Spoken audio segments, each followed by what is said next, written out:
Okay, dann können wir. Okay, yeah, thank you.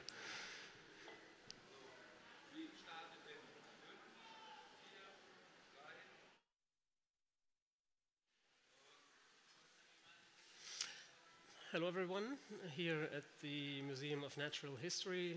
We're glad that you're joining us for today's discussion on erosion of democracy, academic freedom and right-wing politics in Europe. And also hello to everyone joining in via the live stream.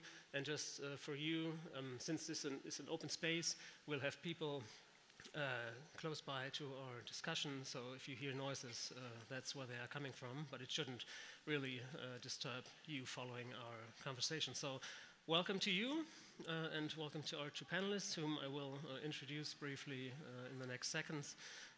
KRISZTA KOVÁCS, Dr. KRISZTA KOVÁCS, and Professor TARIK ABOU-CHADI. Just to give you an idea what you can expect during the next hour, I'll briefly introduce the topic. I'll introduce our two panelists who will give short initial statements regarding today's topic. Then we'll have about 20 minutes discussion here on the panel, after which you will have the chance to ask your questions during another 20 minutes. And then we'll have a quick wrap-up, final statements maybe, and then you'll be on your way maybe to further events during the Berlin Science Week. My name is MATTHIAS. I'll be your host for the next hour. I represent the Zeitstiftung Bucerius Foundation based in Hamburg. I'll quickly drop a word on that later. I think the mic is it off? Can you listen? Can you hear me? Okay, yeah. Great, thank you. Yeah, so just to give you an idea of what we are going to talk about with our two panelists. We've all been aware of a certain global trend towards populism, authoritarianism, and right-wing politics on a global scale, maybe rather far-right politics. We'll discuss that during our discussion. But this trend is not one that is only relevant on a global scale, but also on a European scale. And this is interesting and the focus of today's discussion, because Europe has long been hailed as, and also hailed itself as, a stronghold of democracy. But it's also within European democracies that authoritarian structures have taken hold, that populist strategies have taken hold.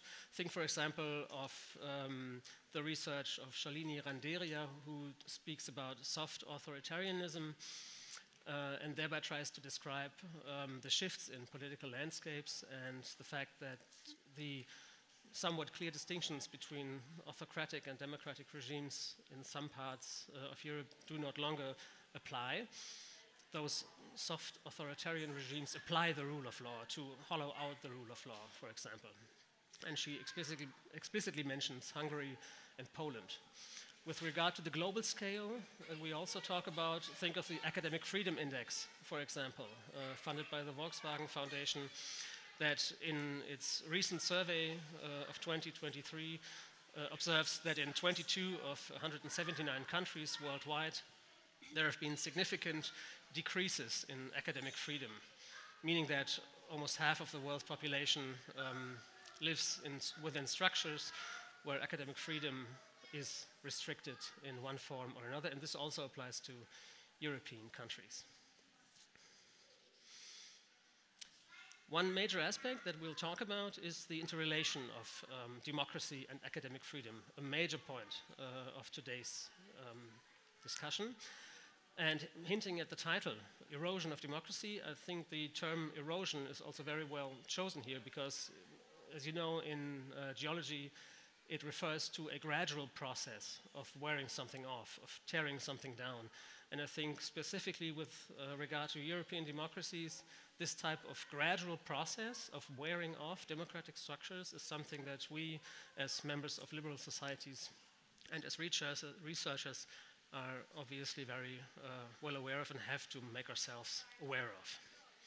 Today's discussion within the Berlin Science Week is organized by 3 chapters of the Berlin University Alliance, which, as you may know, is comprised of 4 institutions here in Berlin: the Humboldt University, the Free University, the Technical University, and the Charité, Universitätsmedizin Berlin.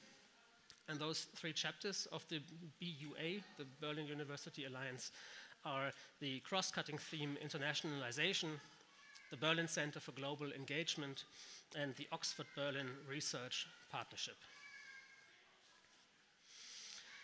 As I said, I represent the Zeit Foundation based in Hamburg, which is a foundation that has as its mission statement the attempt to foster and strengthen liberal societies by both maintaining own projects and institutions such as a law school and an art forum, the Bucerius Art Forum in Hamburg, as well as funding projects by individual researchers, for example, and by institutions in areas of research and scholarship, which is the department that I work in, but also in education and art, for example. There's one specific project that we maintain right now. It's an event series called Protecting Academic Freedom that takes place here at Berlin State Library, called Protecting Academic Freedom, of which the next event will be in January regarding the interrelation of academia and democracy, which is why we were very thrilled to be invited to host this event, and I'm very glad to now be able to introduce our two speakers. I would like to head it off with introducing to you, once I find the correct sheet, which is this one, thank you for your patience, by introducing to you Professor TARIK ABOU-CHADI. TARIK is Associate Professor in European Union and Comparative European Politics at the Department of Politics and International Relations and Professorial Fellow at Nuffield College of University of Oxford. His research focuses on the transformation of party politics in Western Europe and has contributed in particular to a better understanding of the rise of the radical right and of green parties, as well as the electoral crisis of social democracy. He received the Henrik Enderlin Prize in 2021 for research excellence in the social sciences, which is jointly awarded by the German Federal Foreign Office, the Hertie School in Berlin, the French Ministry for Europe and Foreign Affairs, and Sciences Po in Paris. Since June 2023, he is an Einstein Berlin University Alliance Oxford Visiting Fellow here at Humboldt Universität in Berlin. And in this capacity, he will set up a working group here in Berlin to study voting preferences in European comparison. TARIK, it's great to have you here. Thank you for joining us. And to head off with your initial statement, based on your research, how would you describe how far-right politics have changed Europe in the past years? So if we want to understand or describe the success of the radical right in the past 20 years, we can look at two different things. The first is something like institutional power. So how strong has the radical right become in our parliaments, in governments, and so on. And there we can distinguish different phases and different states at the moment in Europe. There's one that is just sees the radical right as a fringe party. Right? The radical right isn't represented in parliament, it's not in government, it is really a party on the fringes. That used to be the reality in most European states, but this has basically disappeared. So the far right is nearly nowhere still a fringe party, and in many countries they have reached this very crucial next step, that is parliamentary representation. So now in Europe we basically see the radical right, the far right represented in parliament in nearly all countries. Still there we can distinguish their influence a little bit. They might be represented, and in some countries, like in Germany, there's still something around them what we call a cordon sanitaire. So other parties have decided, in Germany it's very often called the Brandmauer, have decided more or less not to collaborate with this party. And this still limits their institutional power. And then there are other examples where these parties have become really established actors in European parliaments. They have supported government coalitions. They have become parts of government coalitions. The Netherlands, Denmark are examples of this. And then, of course, there's the next step where they even lead governments. And this has also become the reality in some European countries. Of course, in Hungary, in Poland still, but probably not for a long time anymore. Italy, of course, is another example. And what we can see in some of these countries, not only the ones where they have become these leading parties in government, is that they have taken over as the main party of the right. And this is really a crucial watershed moment. So it's something that you can also see in France at the moment, for example, where the radical right party has really become the main party on the right, and the mainstream right party has disappeared to a certain degree, and this is a crucial watershed for their institutional power. There's a second thing that we shouldn't forget when we discuss the influence of the radical right, and that is their ideological and programmatic impact. So the impact of the radical right is not just through institutions and the parties themselves, but the biggest issue with the radical right is, of course, radical right ideology. And so we have to ask ourselves, how have these parties managed to affect what other parties do, where policies go, how we lead our discourse?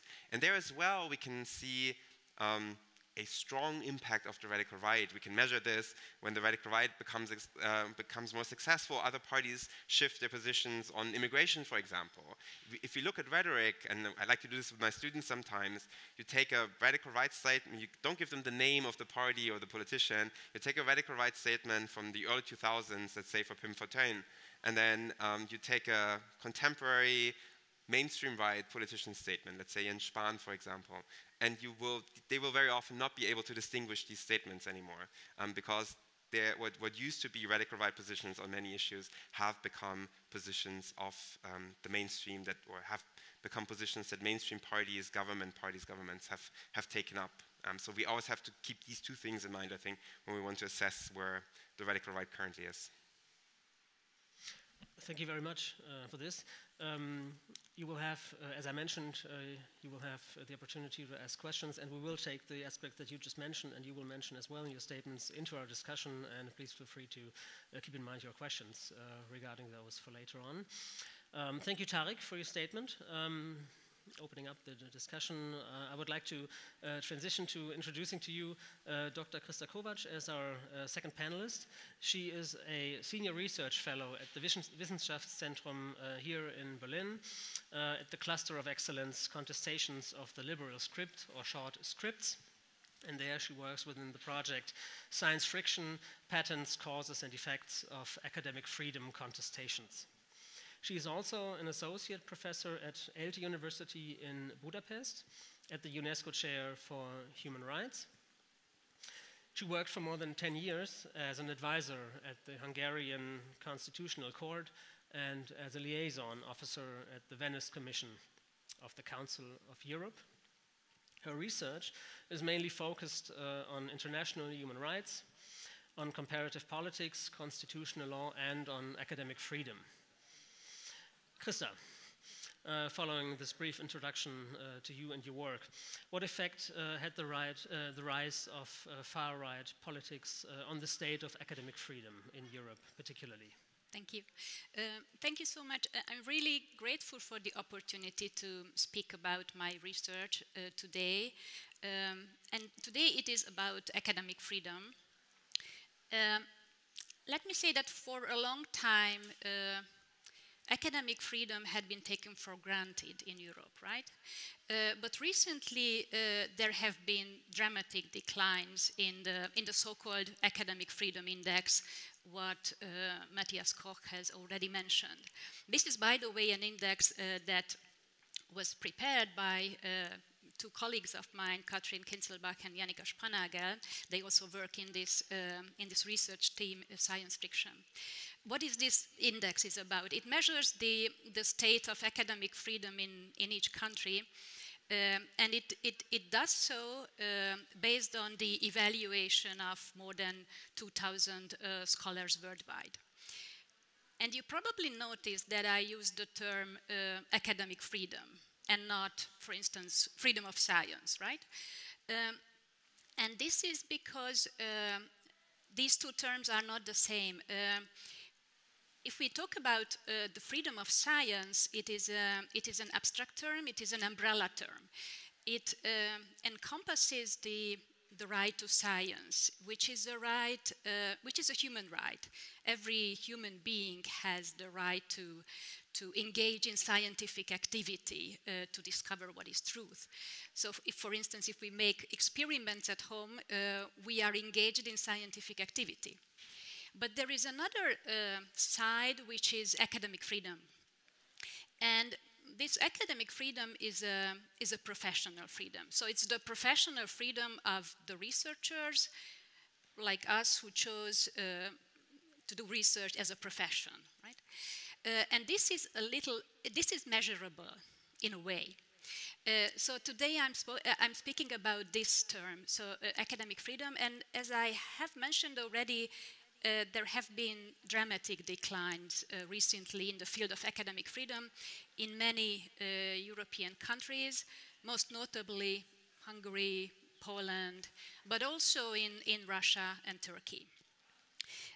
And these declines clearly relate to far-right politics, or radical right politics, as TARIK put it, and autocratization. What we witness in these countries is two things. One is at the structural level. Public universities have been shut down in Russia and Turkey. A private university has been forced out of Hungary. Public universities have been put under the so-called tutelage of board of trustees in those countries, and academic disciplines have been banned. I will speak about it later a little bit more in detail.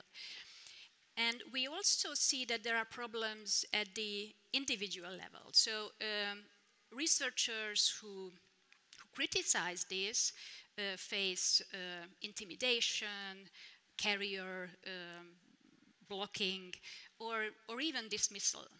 So I think there is a clear link between the state of academic freedom and the quality of democracy in a given country. Thank you, KRISZTA, for giving us first insights into what you are working on. And thank you also for differentiating between academic freedom and freedom of science, because I think this is a good way to transition into our discussion here on the panel, because we wanted to discuss and talk later on also with you about the interrelation between academic freedom and democracy. And I think when you differentiate those two the way you just did, you could say that the basic democratic freedom of scientific activity is sort of the second term that you described. For example, engaging in scientific experiments at home, which also has to be allowed in a sense, but the more professionally coined academic freedom would be another part of this. So yeah, I'd invite you to opening up our discussion to maybe elaborate a little bit further on this interrelation between democracy and academic freedom. So me again. Absolutely, really, feel free to jump in any time. I think it's a relatively new phenomenon to realize that academic freedom has a deep connection to democracy, to liberal constitutional democracy. And it's new because what is needed is the recognition that intellectual inquiry is important, understanding ourselves, the nature around us, and the social world around us is important. And there are other preconditions too. My colleague in the research team, MATTHIAS, rightly points out that, for instance, the rise of the modern university as we know it is very important. The Humboldtian idea of doing science at universities, teaching and doing research at the same time is very important. And also a third thing, which is the democratization of the university. So it happened only in the 20th century that universities opened themselves to the population, right? So today, university is not just for the privileged few. But what's the the connection, right, between academic freedom and democracy. I would say that academic freedom support individual autonomy, in a sense that during our lives we should make very many important decisions. Decisions on health issues, financial matters, or political matters. And in order to make an informed decision, we need science. So we are in the need of understanding and knowing our health issues and also the possibilities of the medical science. And we also need to understand the political process, right? In order to vote, to go to vote. So this is one thing. So academic freedom supports individual self-government, but it also supports collective self-government in a way that the insights and arguments generated by scientists inform political decision. This is what we see during the pandemic, that medical experts gave their opinion, and these opinions inform politics. Well, not in Hungary, where it was prohibited that medical experts gave interviews to the press, but in Germany we could really see that medical science informed political decisions. So academic freedom serves both individual and collective self-government, and this is why I think academic freedom matters not only to us researchers, but to everyone else. Mm-hmm. Tarik, would you like to add to that? Yeah, I guess what yes, and I very much agree with everything that's been said. I think it's important that we take into consideration not only the institutional embedding of academia and their freedoms, but also the individual research, and you emphasize this, and that I think very often when we think of the question of academic freedom, we think, okay, does a government allow free research, or allows universities to basically operate in independent of what the government wants? But of course, there are many individuals that are constantly involved in the process of doing research, but also communicating research.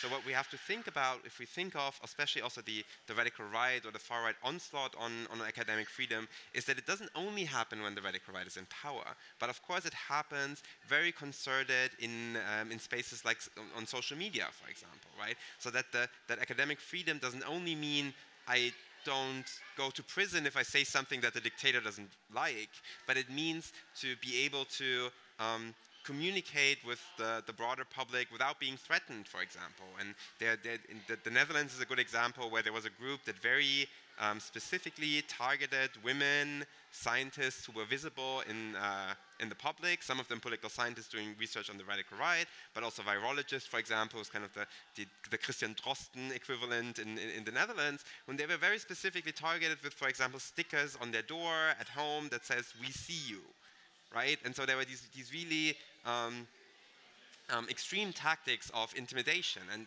we shouldn't forget this element when we talk about academic freedom, because that too very much affects who can speak in public, who's heard, and who can make a contribution to public understanding of science. Mm-hmm. Yeah, I think that's very important to highlight the personal side of it, as you both did, because it also shows that academic freedom is nothing abstract, but it's very specific. It has very specific significance for our everyday lives, and therefore also needs to be protected very specifically. Since you mentioned the personal side to it, I'd like to ask you what, in your personal views, would be needed to foster and strengthen the conditions needed to do academically free work, and in which way you have also observed restrictions, maybe also on your own work. Well, yeah. I also observed.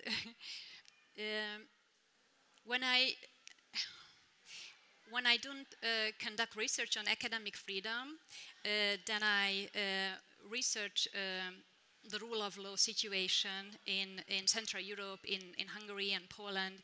And also I try to ask the question what the European Union can do in those countries. And exactly because of this, I am on the blacklist of the government. I mean, I'm listed as the enemy of the Hungarian people because of my research, and the Hungarian governing online portals list me as the enemy of the people and as a globalist academics who hates Hungary and things like that. So it's not an easy thing always to do and conduct research in such an environment, and it's not a coincidence that I'm sitting here in Berlin, in the Berlin Science Week, and not in Budapest, talking about things like that, academic freedom and the rule of law. So yes, we feel it, and researchers like myself, for instance, who conducts research on the rule of law and democracy and publicly expresses their opinion, we often are the target of the smear campaigns. And the government usually call us Soros agents or mercenaries. You know George Soros, the philanthropist, who is originally from Hungary but lives in the US. So basically the government denies us the moral integrity and agency. So that's just the personal background.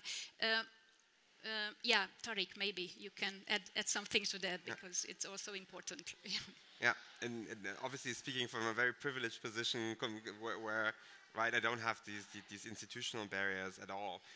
But I think what I wanted to emphasize, again, something where I'm quite privileged in this regard, is also the freedom to aspect of academic freedom. Mm-hmm. So who can participate at conferences, in research exchange, who has what resources to do their own research. And I think this is something where as a discipline or generally as academia, we also need to critically reflect what we do and how we interact. And for example, having the right passport is a crucial component of being able to travel to conferences, for example. I know I have so many colleagues for whom it's really, really difficult, who are based in the UK now, and if they want to travel to Europe, they need a visa, and these visa processes take a long time. And so, for example, these mechanisms hinder the free exchange that science is based on.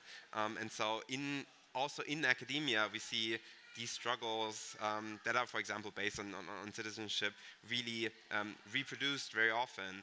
And of course, we also see economic concentration of wealth and resources as a problem of academia. And obviously, I'm speaking from an institution that is generally seen as quite well funded, but there are many others where we see that this strong concentration, where we have some universities and some entities that have a lot of money compared to other universities and research bodies that don't have that money.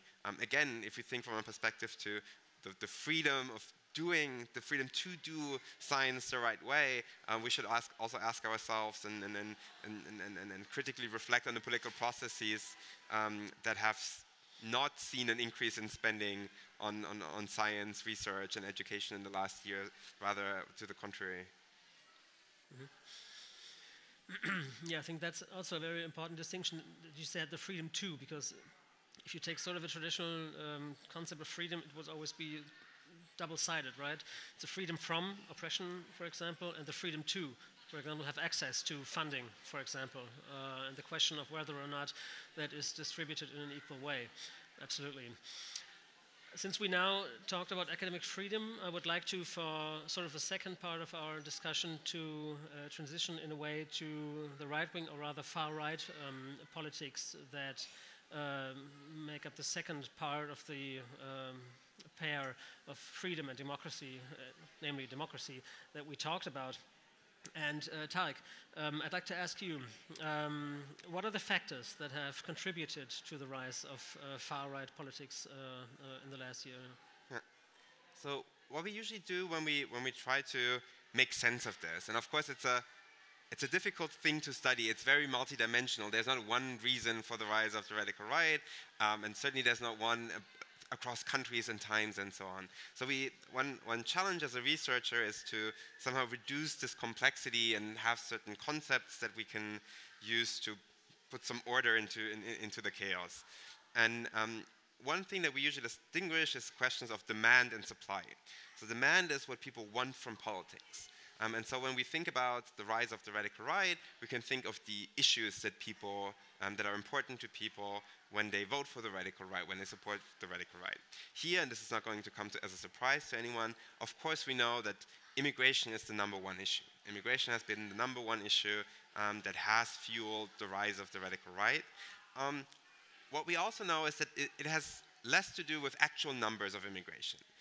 It has less to do with what the situation of immigration actually is, and it has much more to do with how a feeling has been created, or how people embrace a feeling where they perceive a threat through immigration. And there are two ways they can perceive their threat. They can perceive that threat economically.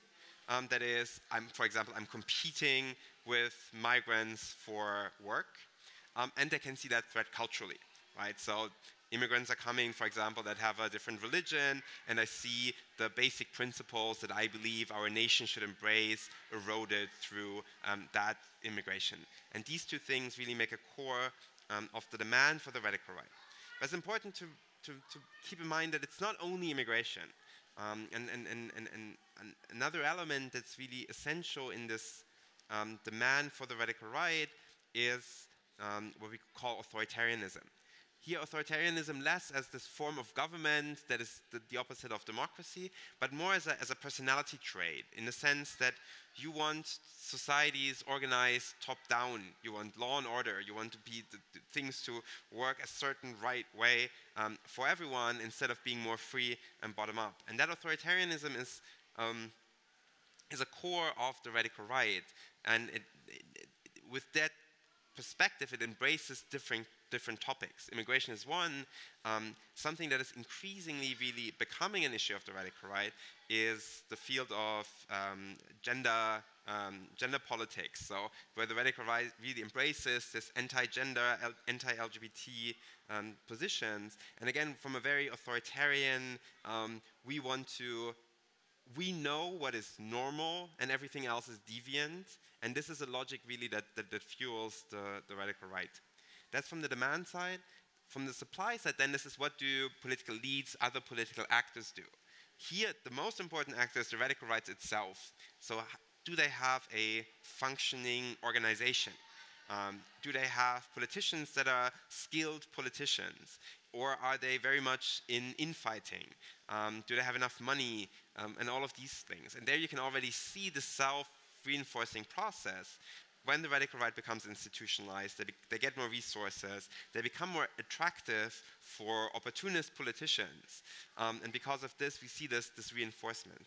And if I can add a final thing that I think is really important, and this is the normalization of the radical right. So 20 years ago, in many countries, there was a norm around not supporting the radical right. And in some countries, there was a very strong norm. And we've seen step by step that norm's been eroded. And it's become increasingly, the radical right has become an increasingly legitimate and normalized actor, their positions, their rhetoric, and so on. And this has been largely done through media actors, other political actors, and the general public. And again, this then helps the radical right to really become the strong actor that it is now. Mm-hmm. Thank you. KRISZTA, would you like to add to that, maybe with focus on Hungary, for example, since TARIK mentioned the specific forms of authoritarianism and the supply and demand structure? Yeah, in Hungary, a radical right authoritarian party is in government, so there we can see that it has it has an effect on academic freedom as well. So what we can see is what just TARIK mentioned, that the government gives you what's the point of academic freedom, the limits of academic freedom, and the goals the science should achieve. So it's a very top-down thing. when it comes to academic freedom, Hungary is the worst European Union member today. Previously, according to the OECD numbers, the institutional autonomy was around 65% in the early 90s. But in 2015, it's just 29%. I don't know how they measure that, but still, it's a huge decline. And we know why is that. I mean, I listed a couple of things, the forcing out of a private university from the country. I probably don't mention, but I just realized that it is important to mention that the government dropped gender studies and introduced family studies, whatever it means. And something similar happened, by the way, in Poland. Poland dropped anthropology and introduced the study of culture and religion. So they try to navigate or organize academic policies. And of course, public universities are put under tutelage, under board of trustees, and the members of these board of trustees are appointed by the government, or sometimes even the prime minister himself. Research centers are organized into networks, and the network is reviewed by the ministry, so the research topics should be approved by the politics. And yeah, I can continue like this for a long time. But I give it back to you. I'm sure it's true, yeah. Thank you very much. Before opening the floor to our audience and their questions, I'd like to ask you one final question to the both of you, and that would be what could be done, in a sense? What could be potential strategies that would help curb the spread of far-right ideologies, and in that sense also to strengthen democratic principles, both in society and in academia? And really feel free to answer. Okay. Yeah, this is always the one very difficult question. So what is important, I think, is to realize that there is no magic formula that will make the radical right disappear.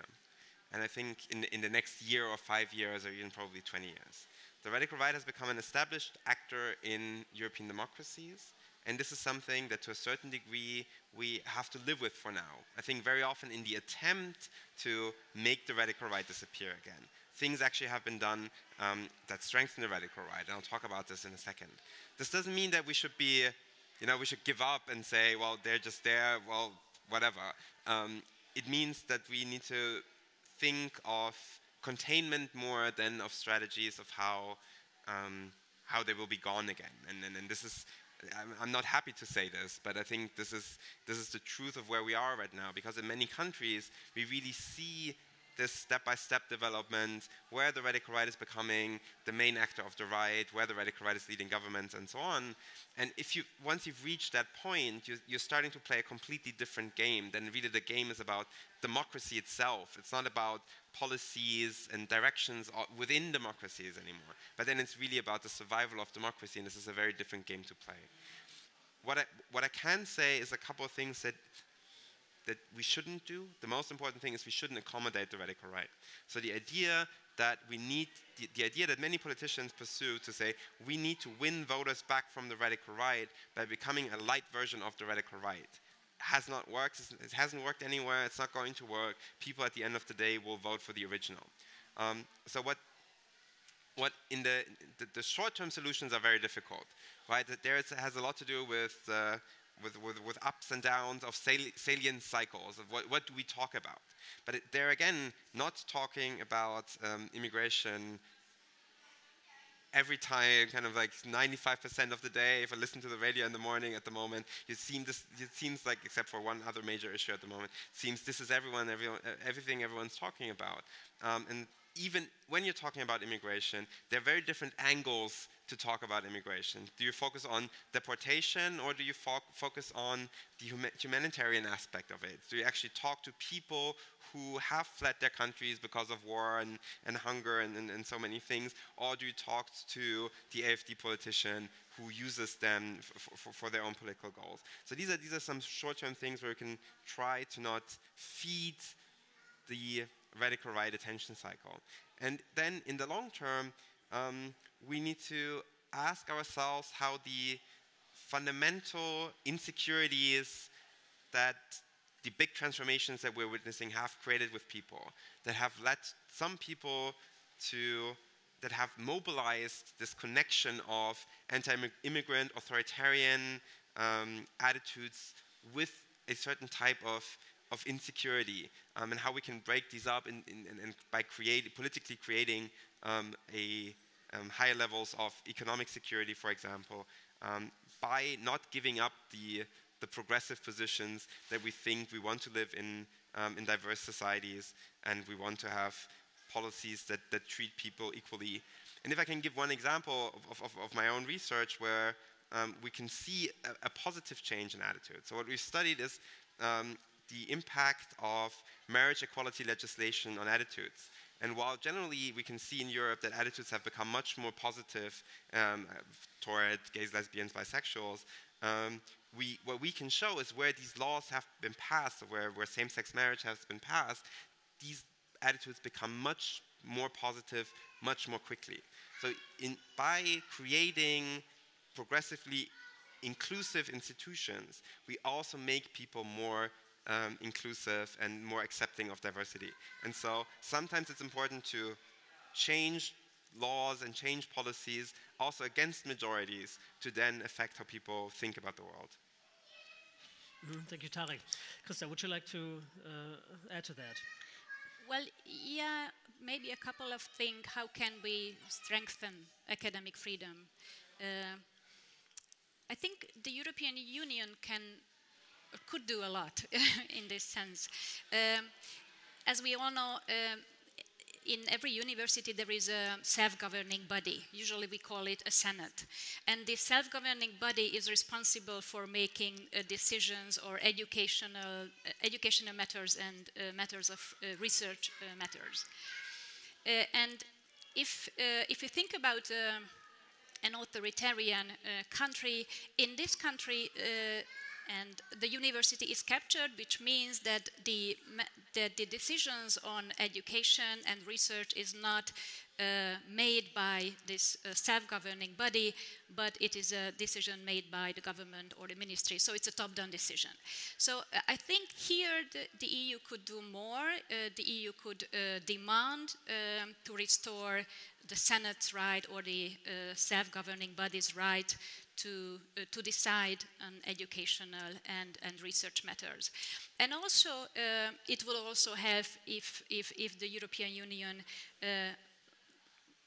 did not finance institutions that are not that do not operate under academic scientific standards.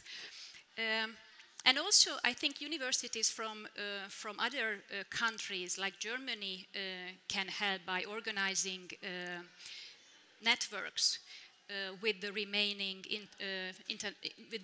independent institution in those countries. But they should be aware of that not every institution in those countries, for instance in Hungary, operate under these academic standards. So they should be careful when they do this. Thank you so much to the two of you. You've given us a lot to think about. And I would now like to open our discussion towards all of you. We have colleagues here with handheld microphones, and please feel free to ask a question. We have the first one, I think, already up here. Genau. Yeah. Hi, thank you for that. That was super interesting. I'm from South America, but I'm always interested to see, you know, how right-wing is developing all over the world, and yeah, it's a bit scary, but also interesting to learn more about it. And my question is, like, why is it that, you know, right-wing, the more extreme it is, provokes such an emotional reaction out of people that there's not really a valid alternative in the left, let's say? So there's not been a rise in a more well, there is populist left, but it hasn't been as effective, let's say, as the right wing or right wing in every other party. So I don't really understand what is the emotional impact that this has on people, that it's so effective, you know. Did you direct your question to one of our panelists in particular? Oh, yeah, open. Okay. So really, feel free to take it off. If you have a good answer, because Not I yet. wish. I'm working on it. Yes, great. So I'll try to work on it while I'm speaking. No, so I think it's an excellent point, right? So why is the radical right so good in translating feelings of status loss and economic insecurity into support for them, and why isn't the left good at this? And this is a question we really try to pin down, and we haven't found a great answer for it yet. Generally, right, why is economic inequality not more of an issue of the politics of the day? It's not that there hasn't been, right, there are movements who are obviously trying it, right? There is a left-wing populism in Europe that functions differently from the radical right, and this might be one reason. I think it's a good thing that it functions differently in the sense that the populist left in Europe, or the radical left in Europe, is much less anti-system than the radical right, and it's much less populist in its anti-pluralist components than the radical right, which makes the European radical left really not an equivalent to the radical right in terms of its threat to democracy and threat to liberal democracy and so on, which is a good thing, but which might be connected to why they're less successful in this regard in creating this emotional response. When people support the radical right out of a sentiment of status loss, they don't do so because they think the radical right has the right policy solutions, but they want to change the rules of the game. Their feeling is the world is moving away from a world where my position is valuable. And this sounds like I'm pitying them too much, which you shouldn't, because in the end they decide to support the radical right.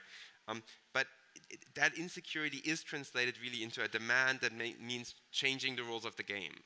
And this is not something necessarily that the left is providing in Europe. And the more radical left is also more integrated still into into organizations and political parties, where also more moderate forces come together and formulate a vision that is different from that of the radical right, where really the radical right is increasingly cannibalizing other parts of the center right. Yes, I'll leave it with that. So it's a really difficult question. I think authoritarians usually emphasize homogeneity, the sameness. Already Carl Schmitt did that. And if I were a politician, I think I would stress that disagreements are natural. So it's natural that we think differently about how to lead a good life. And we shouldn't avoid rational debate. Usually autocrats would love to avoid rational debate. Donald Trump Viktor Orban avoids rational debate. They are not good at rational debate. So I think what we should do is to facilitate these type of discussions, and going back to my my point, the universities can be good places for that, to facilitate this type of open and in an inclusive dialogue for every type of disagreement and points. Thank you. I see another question there. Yes, I want to start piggybacking a little bit on this. I'm from the U.S., but fortunately left 15 years ago. I'm alarmed at what goes on there now. But I agree. What I have been seeing is that people are almost like voting change for change's sake. That's not always the good path to take. But my question is, and I have this need to try to figure out, how do we, like you were saying, I think it's important, we're at a crossroads that we need to start having different conversations. I think we need to drop this, what's politically correct to say or not to say, because who defines that anyway? I think we need to say some things, but always in a respectful way. We want to be heard. But how do we start getting people to move away from the lies and the conspiracy theories and the media kind of things and start really having real discussions and encouraging that and setting up platforms? I just recently moved to Berlin because I think this is a place to start that, and I moved here to participate in that exclusively. So any ideas on, how do you combat this other world that's out there and get back into having those real discussions that are necessary? Thank you. KRISZTA, would you like, did you direct your question to one of our panelists in particular? Or no, really, yes. Absolutely. KRISZTA, would you like to? Yeah, I have only a small point. I absolutely agree that Berlin is a good place to start a rational dialogue. I really envy of those who are making politics in Germany, because here the political debates are about real issues and not about emotions, but about reasons and rational ideas. I'm not so sure about your other point on political correctness. I know what you mean, and I think it probably went so far, but I think it is important to respect the other person's human dignity, and this is what I mean when I think about political correctness. This is what I have in mind, to protect and to respect the other person's dignity. Yeah. But my question is, always, if we want to be heard, there's a way that we have to invite the other person to listen, and it can't be on disrespecting them. But I think, we need to asking that when people come up with these coin phrases or political correctness, who defines that? Why do we give so much authority away for whoever these segments define that? Where do we know where that even comes from? I'd like for somebody to totally tell me, what does it mean to be politically correct? Define all of it. I think that would be a really good topic for the next panel discussion. What does it mean to be a politically correct debate? Yeah. Sorry. So I'll focus first on the first point about the people wanting change for change's sake. Where that is something that is happening. And in Central and Eastern Europe, some colleagues have coined the term of a new party sub-electorate. So basically a share of the electorate that will nearly always vote for a new party.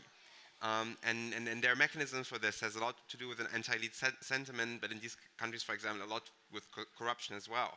But we're seeing this increasingly in some Western European countries as well. For example, the Netherlands are a good example, where even the radical right has become more fragmented. And increasingly, the established radical right seems to be less attractive than some new version of the radical right. So there really seems to be that mechanism that is driving quite a bit of electoral behavior.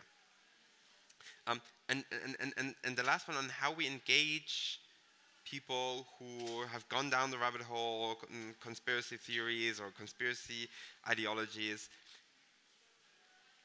To a certain degree, again, I think there's a share of people we will not reach. That is the truth. I think we have to create better mechanisms of detecting when people radicalize, what the contexts are in when that happens. When we talked about radicalization in the last 20 years, it nearly always meant political Islam or Islamic terrorist radicalization, a little bit about the radical right, but really there is a nexus in many brackets of society, also of young people, right? I don't know what researcher really understands gaming culture, for example. I certainly don't do, right? So there are many communicative spaces that we don't even have access to, so it's become so difficult to understand and study them. And I think there we need to, the first step is just really to better understand what's going on in these spaces, and then have, I don't know, an early warning system in place. Because at a certain point, when people have reached a certain point, it will be very difficult to get them back from that point. And I think for a certain share of people, which isn't a large share of people, but there is one that are so deep down in the world of conspiracies that it will be basically impossible to reach them. And so we need to understand better how and when that happens more early on. I saw 2 more questions in the audience, and with regard to the time, I think we would have to draw to a close after those, but we do have time for those 2. Please.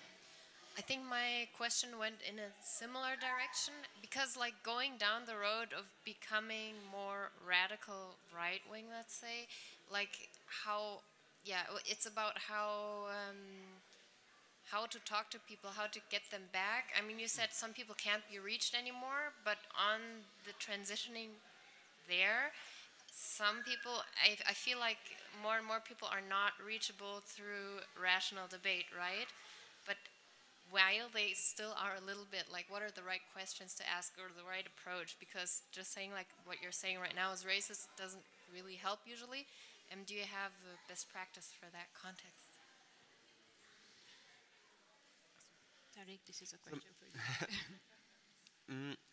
Well, I think what's important to realize is if you're talking about the radical right now, we're not, and this is part of the problem, is we're not talking mainly about those super radicalized ideologues with conspiracy theories.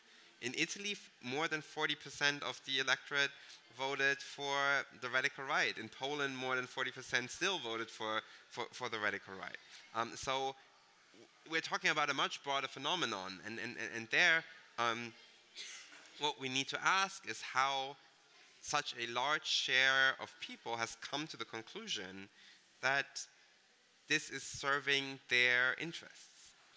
And so I don't even know necessarily always if this is if dialogue with them is the only way of getting there. We just need to ask ourselves how political actors also have shaped this idea of a very strong the ends justify the means idea.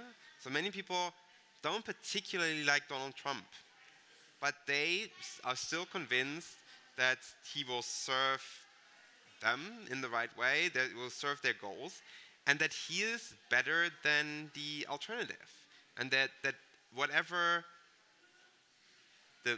means he uses, or whatever means authoritarians generally use, these means are justified even if they undermine democracy, because political actors have been successful in creating an image of if it's not that, then it's socialism or whatever it is that threat is, or it is right, is great replacement, things like that.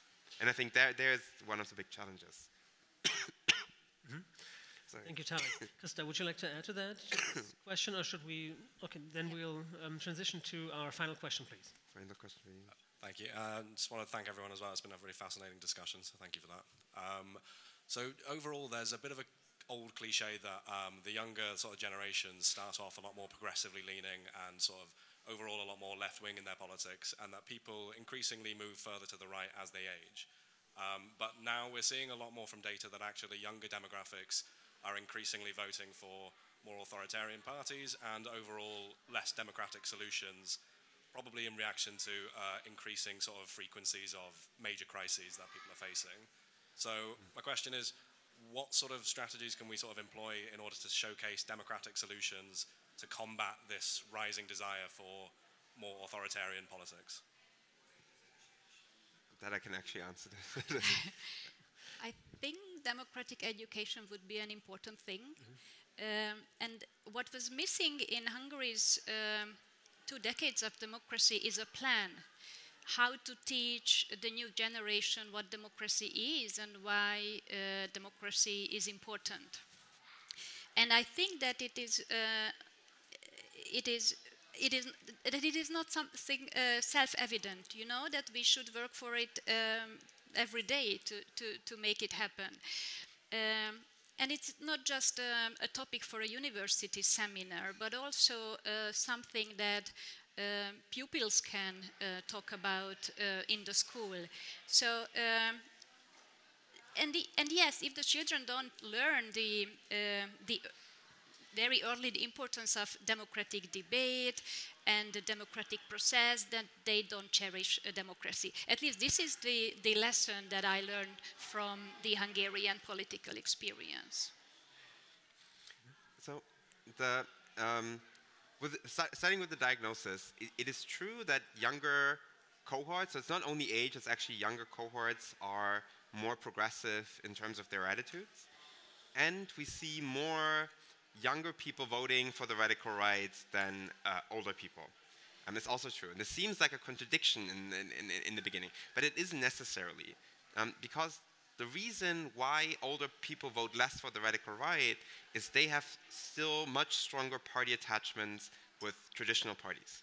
So they are still the people who identify with the Labour Party, with the Social Democratic and mainstream right party. And so these people just generally vote less for newer parties.